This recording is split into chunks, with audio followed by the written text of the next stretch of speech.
125 years have gone by. 1894 seems like a long time ago. But it's also a short period from watching those sisters come to Maryville and the difference that they've made.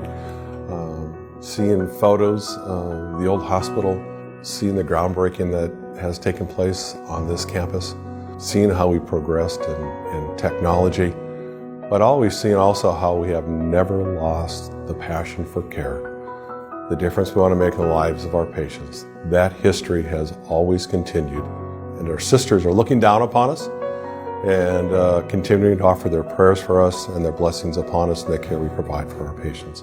And that's the exciting piece about being here, and that's the excitement we get to look forward to for the next 125 years.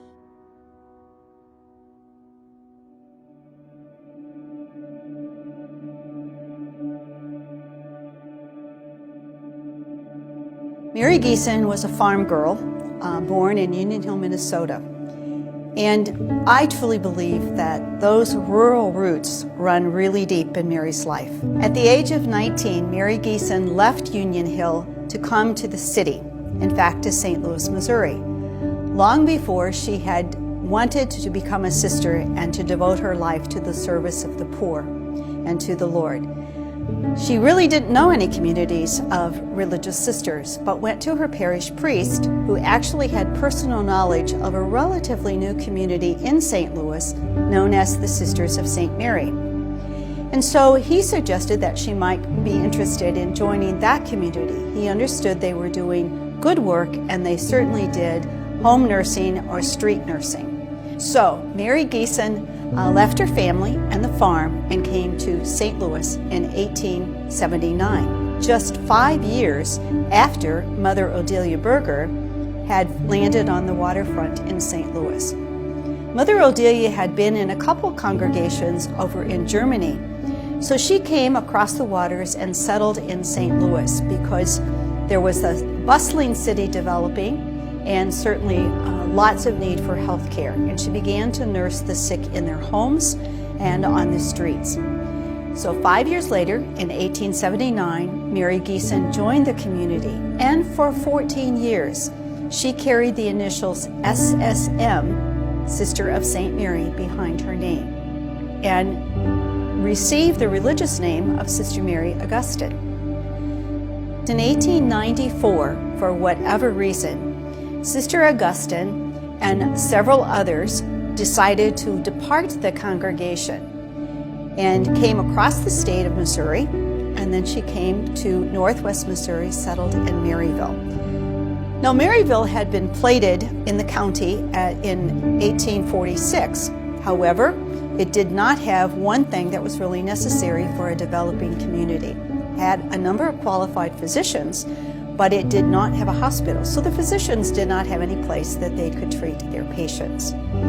So very quickly, a 12-room convent home was made available to the sisters so that they could begin to treat patients there in the home. And so they began doing home nursing. Probably this early hospital was named St. Joseph's Hospital. There's a record in 1912 that says the name of the hospital was changed because mail intended for the hospital in Maryville would often go to St. Joseph's Hospital in St. Joseph, Missouri. They changed the name of the hospital and it became St. Francis Hospital. If you drive by the current hospital, you will see a statue of St. Joseph because that was the name of the very first hospital. And that hospital opened in September of 1894. Mother Augustine, and we now refer to her as Mother because she is the first Superior General for this new congregation, which she calls the Sisters of St. Francis of Maryville.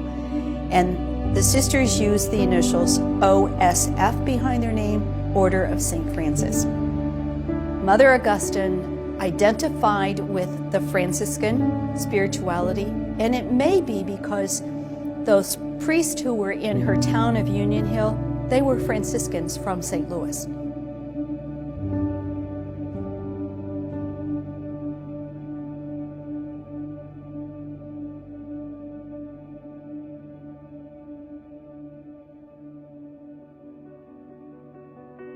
The sisters came with nothing and built the hospital and began their phenomenal ministry in Northwest Missouri, in Maryville in particular. We started with 7. That would have been the sisters. And obviously they added lay people to join that ministry, whether they're caregivers that are at the bedside or caregivers behind those caregivers making everything else happen. It is the people that make the difference here in our ministry. So every year we celebrate our heritage, because when they first came to St. Louis, the nuns were giving people that needed loaves of bread, because that was something that they could give them. So when I receive that loaf of bread, it reminds me of the reason I'm here and that I can make a difference in somebody's life. From the very beginning, the hospital was really almost always too small.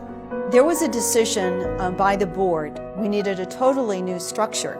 And so there was a major fund drive that was begun. What was asked of the local community was $450,000. It was Everett Brown, a Maryville citizen. He accepted the challenge to be the local chair. On October the 6th of 1965, Everett Brown jubilantly announced that the goal had been met. The sisters started building. And in reality, the new hospital did open in April of 1970. Our daughter, Christy, was born at the old hospital, and she was the last baby born there. After they got her cleaned up, they took her by ambulance to the new hospital. Then they took me by ambulance to the new hospital. So this hospital really means a lot to us. And it also means something to Christy, you know, that she was the first patient being admitted here in this new hospital. In the beginning, when the sisters were taking care of patients, they had what we call our Dear Lord patients, ODLs. Those were the patients who came to them in need, but they were cared for just the same as any other patient. Turn no one away means that when you care for people, there's no restriction in terms of race, color, creed, orientation, none of that. You know, we care for everyone because it's the diversity that really is the richness of our lives. That's where it all really started. The sisters being here and showing that they made an impact with either nurses older than I am. You know, they were on the floor doing stuff for the patients. And when you have that kind of mentality around here, everybody's going to get up and actually, you know, be involved with patient care, and they're going to strive for the best outcome for any patient. In 1985, the Sisters of St. Francis and the Sisters of St. Mary ultimately decided to petition the Vatican to reunite and to become one congregation again. And on August the 2nd of 1987, we actually did reunite and became a new congregation. We decided that we would name ourselves the Franciscan Sisters of Mary. The mission of SSM Health has been, through our exceptional healthcare service, we reveal the presence of God. We're going to do that whether we're SSM or not, if we understand that that's our role. God uses all kinds of circumstances to move us where God wants us to be. And if we are about the work of God, again, that's what matters.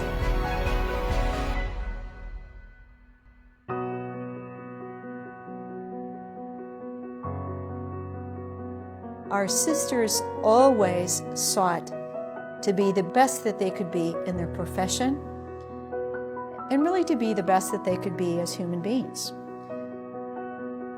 They chose to live a life that they had committed themselves to and that they loved, and that was picked up by the people around them. It's a great place to work. We have some of the best employees here. We really do.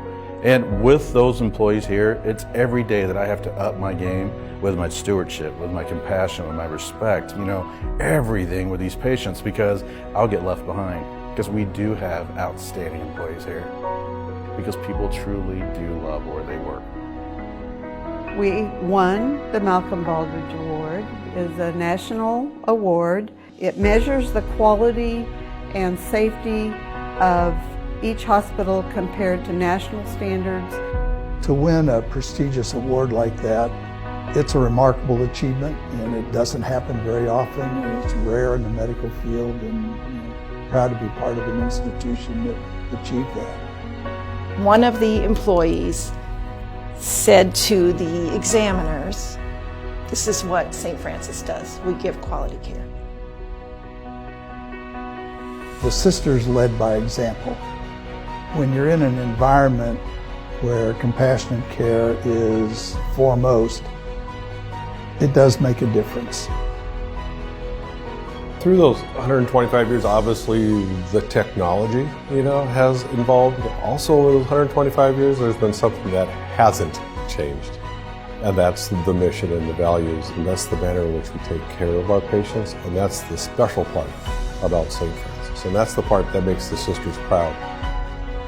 My hope for St. Francis Hospital that this hospital will continue to deliver quality patient care in a compassionate manner. The people who are St. Francis Hospital, they have what they need. Hopefully, they have caught the spirit of the sisters. I love this place. I can say today, I was and always will be SSM.